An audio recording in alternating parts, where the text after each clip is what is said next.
Oubliez les immenses tours qui s'élèvent dans le ciel. Alors que les humains construisent vers le haut, les véritables architectes de la nature travaillent en silence tout autour de nous. Juste sous notre nez, ils créent des merveilles si complexes que même les ingénieurs d'élite ne peuvent rivaliser. Nous sommes sur le point de découvrir le travail brillant de créatures si petites, mais si habiles. Elles construisent des structures qui défient la gravité et la logique avec rien d'autre que des becs et des plumes. Prêt à être témoin de quelque chose d'extraordinaire? Allons-y! Numéro 15. Les tisserands Baya. On dit que la nature n'a pas d'architecte, mais le tisserand Baya prouve le contraire. Pendant la saison de la mousson en Asie du Sud, les tisserands Baya mâles se transforment en équipe de construction d'un seul oiseau. Chacun choisit une branche haute et épineuse au-dessus de l'eau, là où les serpents et les rats ne peuvent pas atteindre. Ensuite, le tissage commence. À l'aide de bandes d'herbe ou de fibres de palmier, chacune d'environ 20 à 60 cm de long, un seul mâle passe plus de 3000 boucles pour créer une structure suspendue en forme de chaussette. Le nid commence petit, atteignant son stade de casque après 8 jours. Puis vient la promotion. Le mâle chante et agite ses ailes, faisant la publicité de sa maison inachevée. Si une femelle inspecte et approuve, il termine le long tunnel d'entrée. Sinon, il le démolit et recommence depuis le début. Il peut faire cela jusqu'à 20 fois en une saison. Certains nids pendent en colonies de 20 à 60, tous orientés à l'opposé des vents de mousson du sud-ouest, comme de petits abris anti-tempête. Les mythes prétendaient autrefois que les tisserands Baya collaient des lucioles à leur nid pour éclairer. Mais des chercheurs comme Suhail Quader et T. Anthony Davis ont confirmé la véritable ingéniosité. Les mâles ajoutent de l'argile ou du fumier pour renforcer. Pas de lucioles, juste de la fonctionnalité. Encore plus révélateur, les nids plus hauts sur des branches plus fines sont plus sûrs, plus réussis. Numéro 14. Nid de Montezuma Oropendola. Et juste au moment où vous pensez que les oiseaux ne pourraient pas être plus dramatiques, le Montezuma Oropendola entre en scène. Comme un opéra suspendu cousu dans les arbres d'Amérique centrale, chaque femelle Montezuma Oropendola tisse son propre nid à partir de lianes et de fibres, le suspendant à des branches fines et hautes où les prédateurs n'osent pas aller. Ces nids les peuvent pendre aussi bas que 60 cm ou aussi long que 1,80 m. Sérieusement. La forme de leur poche fonctionne comme un berceau coupe-vent, avec une chambre profonde qui protège ses œufs des tempêtes et des menaces grimpantes. Dans une colonie, vous pourriez voir 30 de ces gousses suspendues. Dans une autre, mais à l'intérieur de chacune, c'est une mission en solo. La femelle pond 2 œufs tachetés de sombre, mais généralement seul un poussin survit. La nature est belle, elle est aussi brutale. C'est ici que le mythe et la science se rejoignent. La légende locale dit que les Oropendolas construisent près des nids de frelons pour se protéger. Il s'avère que c'est en grande partie vrai. Les guêpes chassent les vachers et les parasites, tandis que la présence de l'Oropendola effraie les abeilles qui menacent les frelons. C'est une protection mutuelle, une alliance naturelle cachée au grand jour. Et pendant que les femelles s'occupent de la construction, les mâles ne restent pas les bras croisés. Ils se balancent à l'envers, ébouriffant leur queue jaune, émettant des appels bouillonnants à 500 Hz comme une horloge. Meredith Miles, une biologiste qui a suivi ces danses, l'a appelée chorégraphie chronométrée. Et tout cela pour la séduire, juste sous les nids qu'elle a construits. Numéro 13. Républicain social. Profondément dans le Kalahari, le républicain social empile des brindilles comme des architectes, esquissant des plans avec leur bec. Mais ils ne construisent pas seulement pour eux-mêmes, ils construisent pour les générations. Leur nid massif. C'est un nid collectif. Nous parlons de structures qui s'étendent sur plus de 3 mètres de large, pesant parfois près d'1 tonne. Un nid peut contenir de 10 à 500 oiseaux, avec 5 à 100 chambres individuelles à l'intérieur. Pensez-y comme une botte de foin géante, mais elle est vivante, bourdonnante, respirante et équilibrée sur un seul arbre ou un poteau téléphonique. La disposition est géniale. Des tunnels jusqu'à 10 pouces de long mènent à des chambres qui restent fraîches pendant les journées torrides et chaudes, pendant les nuits glaciales. À l'intérieur, les températures y restent stables autour de 21 à 24 degrés Celsius, tandis qu'à l'extérieur, elles peuvent descendre près de zéro. Les scientifiques ont en fait enregistré cela, confirmant que ces nids sont des unités de contrôle climatique naturelles, faites uniquement de brindilles et d'herbes. Mais voici la partie incroyable. Ces nids ne sont pas temporaires. Ils ont duré plus de 100 ans dans certains cas, transmis, reconstruits, protégés. Et ils ne servent pas seulement aux tisserands sociaux. Faucons pygmées, pinsons, vautours, sphinx arboricoles, ils trouvent tous refuge ici. Même les serpents rampent à travers ces couloirs à la recherche d'eux, seulement pour être confrontés à des forteresses de bâtons pointus gardant les tunnels. Et la mythologie? Dans le Kalahari, les histoires disent que ces nids brillent de vie, comme des temples sacrés. Et d'une certaine manière, ils le sont. Architecture, survie et héritage. Mais si vous pensez que des bâtons et le travail d'équipe sont impressionnants, attendez d'entendre parler d'un oiseau qui construit en utilisant sa propre salive. Numéro 12, Cave Swiftlets. Le martinet des grottes, un oiseau tellement engagé dans le design qu'il utilise de la salive comme ciment. Ces petits oiseaux vivent dans les grottes obscures de l'Asie du Sud-Est et des îles alentours. Pas d'herbe, pas de brindilles, pas de feuilles, juste des parois rocheuses verticales et un seul outil. Une salive suffisamment épaisse pour maintenir un nid en place comme de la colle. Ils commencent par choisir un endroit sûr, en hauteur sur le plafond d'une grotte. Puis, sur une période de 35 jours, ils construisent un petit nid en forme de coupe d'environ 8 cm de large, en superposant fil après fil de salive durcie. Chaque structure ne pèse que 6 grammes, mais peut contenir 2 œufs et 2 oiseaux adultes. C'est l'efficacité et la durabilité sous sa forme biologique pure. Certaines des plus grandes grottes, comme Gomantong à Bornéo, abritent des milliers de ces nids accrochés à la pierre comme des pétales blancs. Et depuis le XIVe siècle, les humains ont grimpé sur des échafaudages en bambou pour les collecter pour la soupe de nids d'oiseaux, autrefois cru apporter jeunesse, vitalité et puissance. Un mythe prétend que les nids rouges ont des effets plus forts, mais la vérité? La couleur rouge vient de l'acide guano, pas de la magie. Pourtant, il y a une raison pour laquelle ces nids sont devenus des trésors. La salive des salanganes contient des glycoprotéines et des minéraux rares, formant un bioadhésif naturel que les scientifiques modernes essaient encore de comprendre. Mais toute cette attention a failli les anéantir. La surexploitation les a poussés au bord du gouffre, surtout dans les îles Andaman. Puis, il y a eu un revirement. Les grottes protégées de 2000 à 2008 ont vu le nombre de salanganes augmenter de 39%. C'est ce qui se passe quand on arrête de prendre et qu'on commence à écouter. Maintenant, en parlant de conception au niveau du sol, il y a un autre oiseau qui construit son nid directement sur le sol de la forêt. Numéro 11, le bruant fourneau.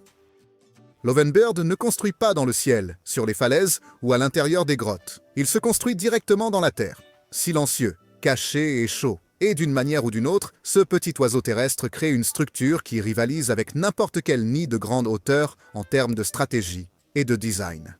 Dans les forêts denses d'Amérique du Nord, la femelle ovenbird dégage un espace de litière de feuilles et commence à tisser.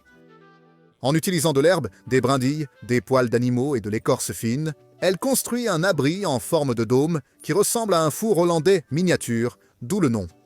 Cela lui prend environ 5 jours pour terminer la structure courbée, qui mesure environ 13 cm de haut et 23 cm de large. À l'intérieur, une tasse douillette juste assez large pour ses œufs mouchetés. Ce qui rend le nid si ingénieux, c'est l'entrée cachée sur le côté, généralement orientée vers le bas.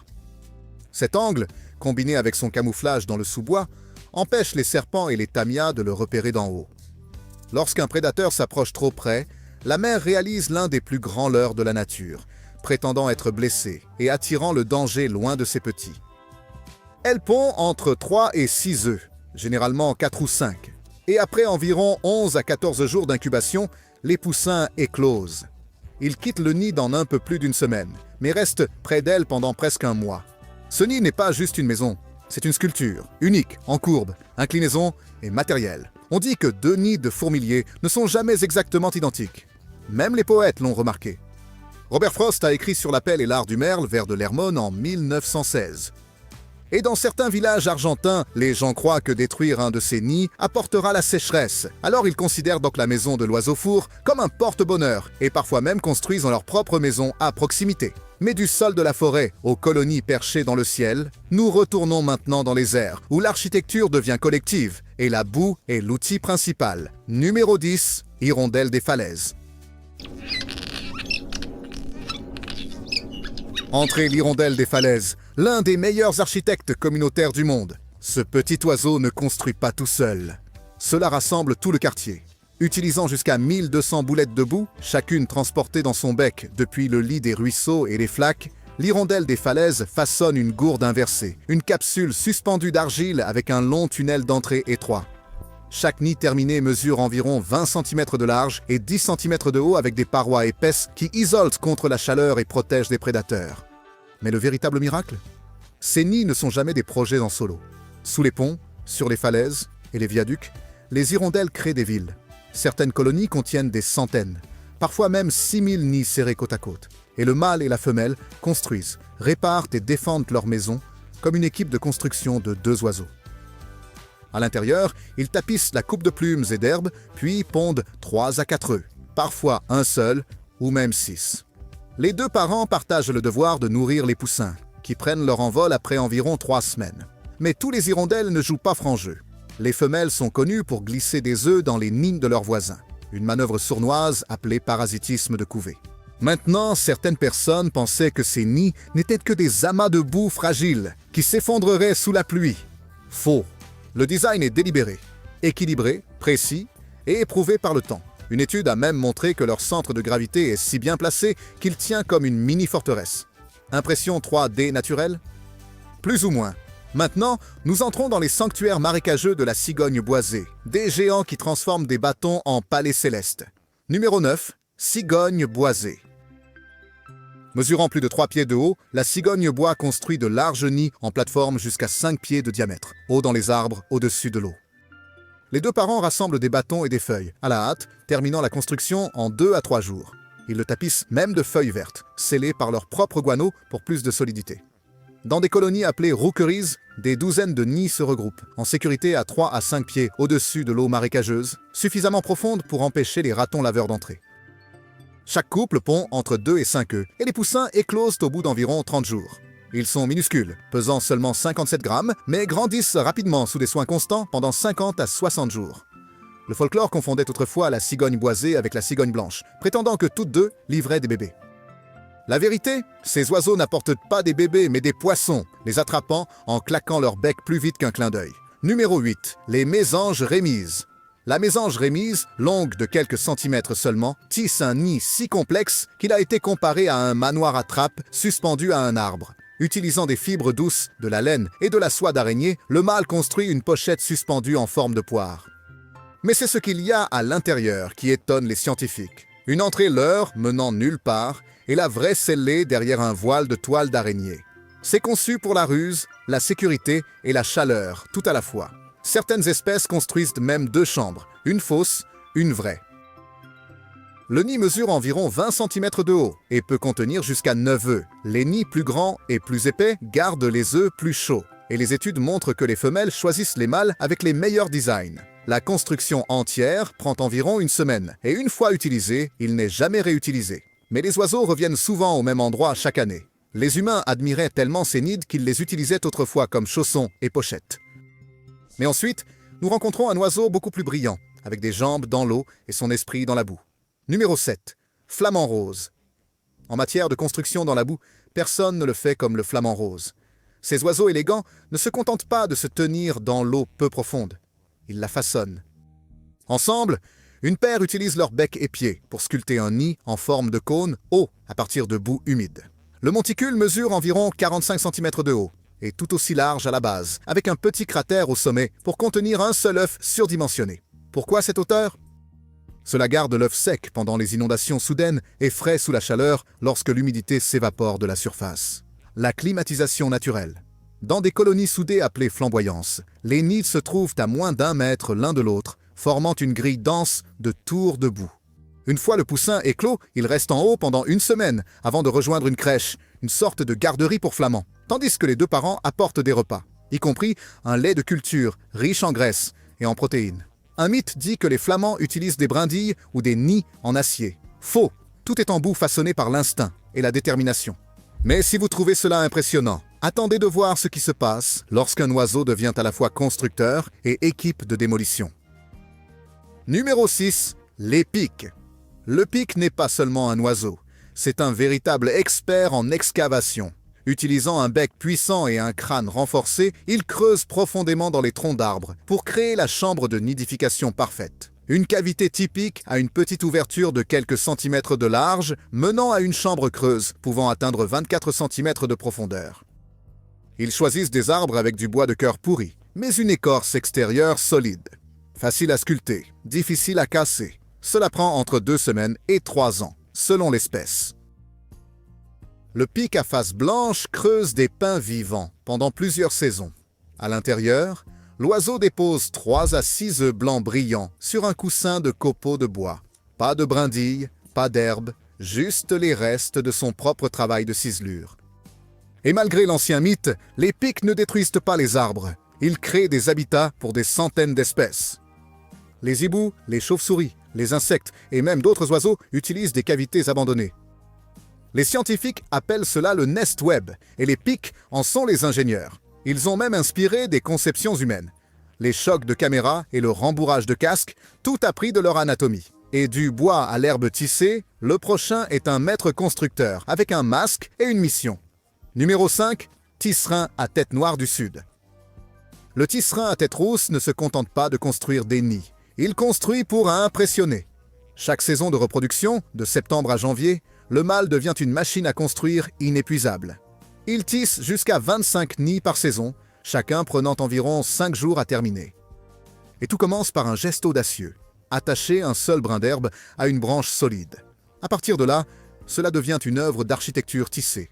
Le nid est un dôme ovale suspendu, d'environ 20 à 25 cm de large, construit à partir de roseaux, de feuilles de palmier ou de longues tiges d'herbe. L'entrée, toujours en bas, parfois avec un petit tunnel pour bloquer les prédateurs comme les singes ou les serpents. Ça bouge, mais ça tient.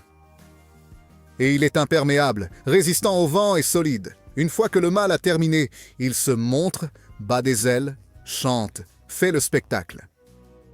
Si la femelle aime ce qu'elle voit, elle s'approche et l'aligne avec des plumes et de l'herbe douce. Sinon, il le démolit et recommence.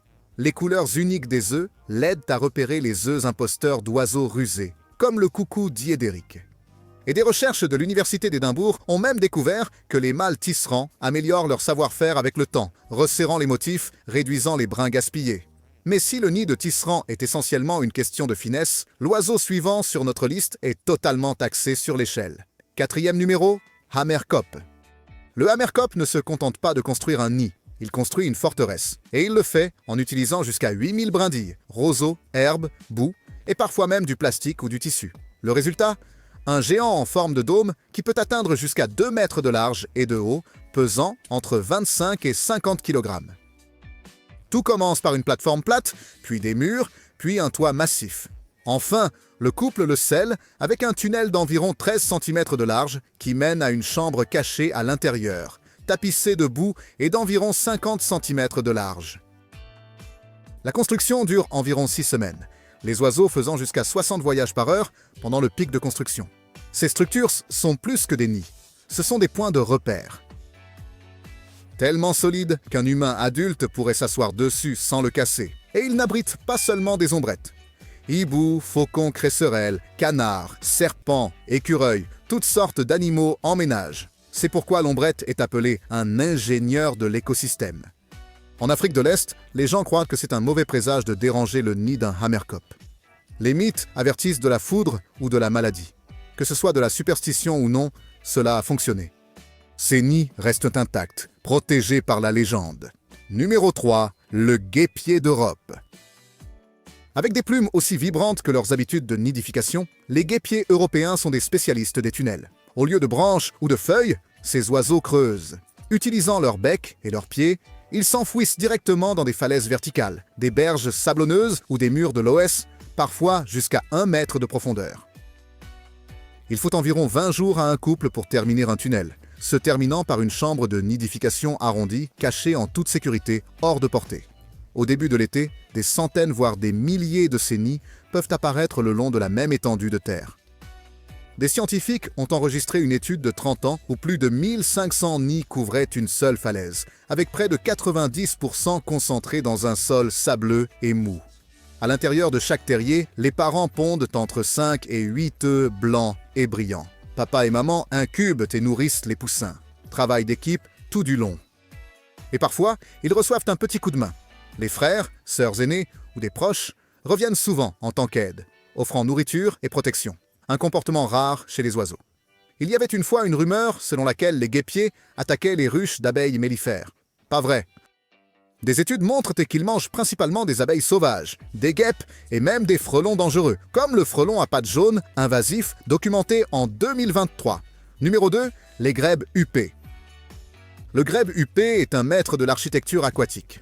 Au lieu de creuser ou de suspendre des nids, cet oiseau élégant construit une plateforme flottante tissée à partir de roseaux, de brindilles et de plantes aquatiques.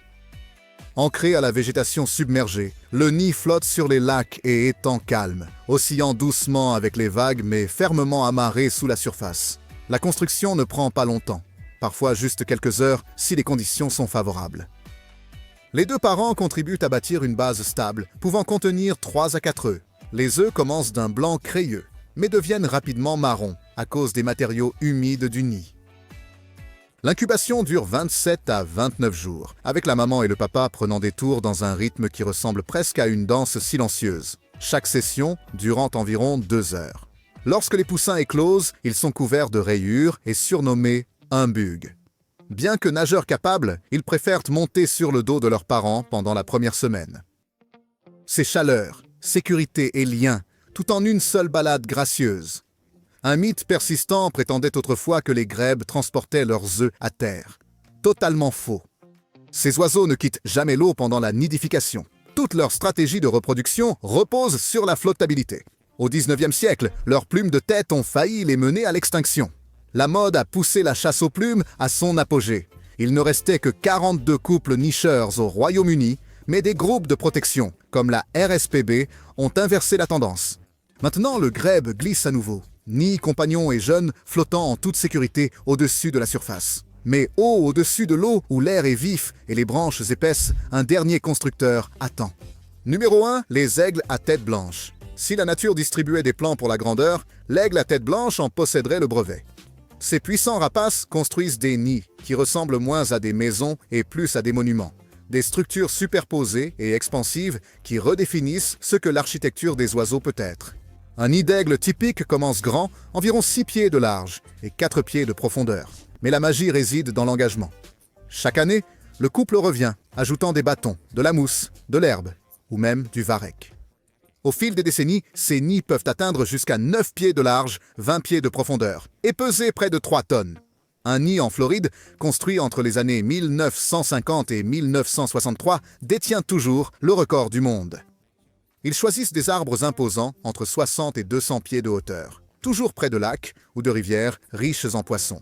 La forme du nid ressemble à un verre à vin à l'envers, avec des parois profondes et solides, et un intérieur doux et arrondi, qui berce les œufs comme un coffre-fort doublé de velours. Des études, comme celle de l'Upper Mississippi, entre 1990 et 2012, confirment que les aigles choisissent les arbres pour nicher en fonction de la solidité des branches et de la proximité de l'eau. Ils resteront même fidèles au même site de nidification pendant plus de 50 ans.